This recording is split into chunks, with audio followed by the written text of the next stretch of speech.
It seems as though some people aren't happy unless they're offended, unless they have a villain to fight, even if they have to make one up. You know, so-called social justice warriors.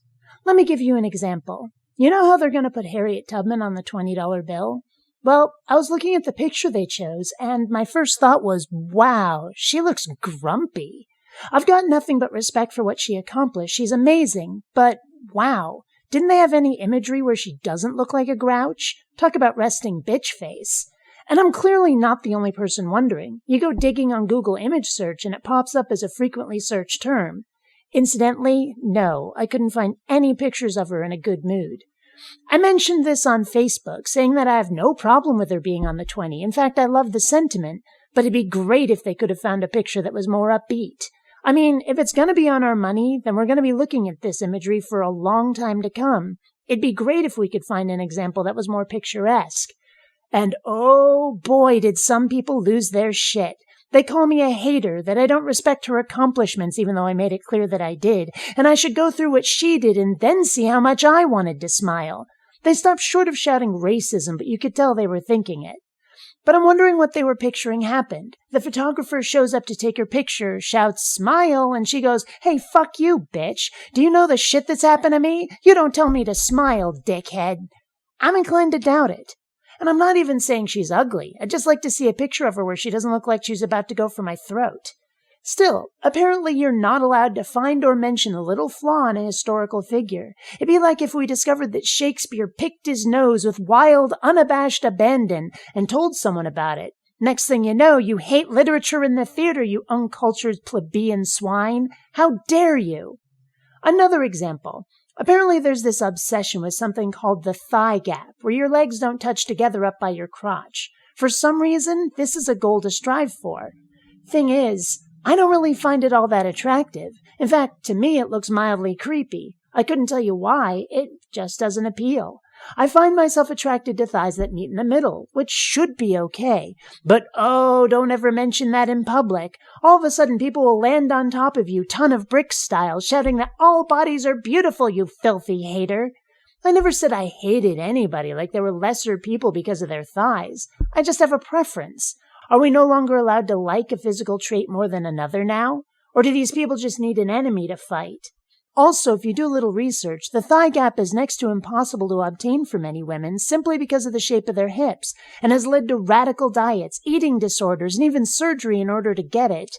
But apparently I'm the hater who doesn't think all bodies are beautiful. If you so badly need an enemy to fight, the person who finds attractive the more easily achieved and maintained body shape shouldn't be your target. You think? Hell, given how often the all bodies are beautiful crowd get riled up about fat shamers, you'd think someone who isn't cranking fat shaming up to 11, who isn't screaming for stick-figured bodies, would be their kind of person, right? Another one. We were discussing on Facebook how the meanings of words can change, and I happened to describe how, when I was a kid, the word Oriental could be applied to Asian people without even the tiniest scrap of negative connotation.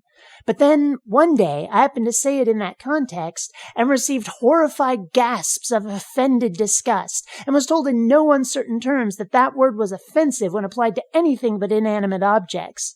I specifically told this story to explain that it was a really odd experience, having a word you'd previously known was perfectly innocent changed into a slur when you weren't looking, only saying it was weird to have that conversation.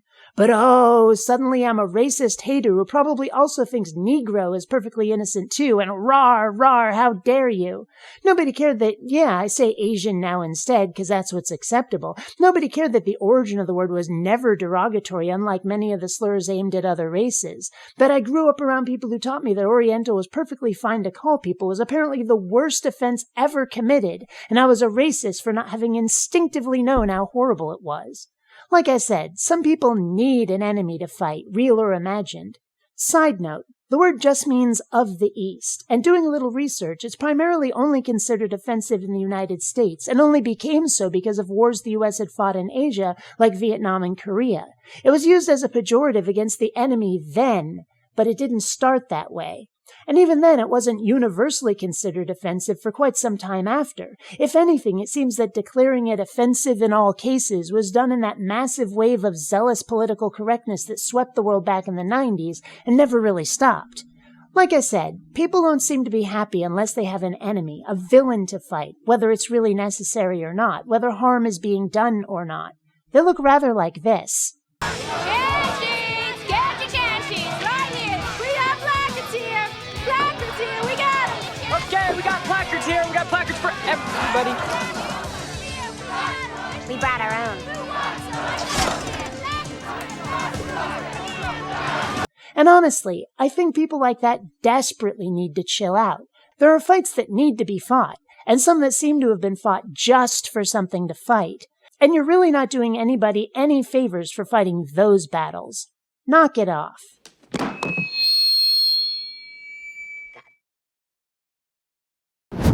If you don't like what I'm saying, there's a good chance you're the reason I'm saying it.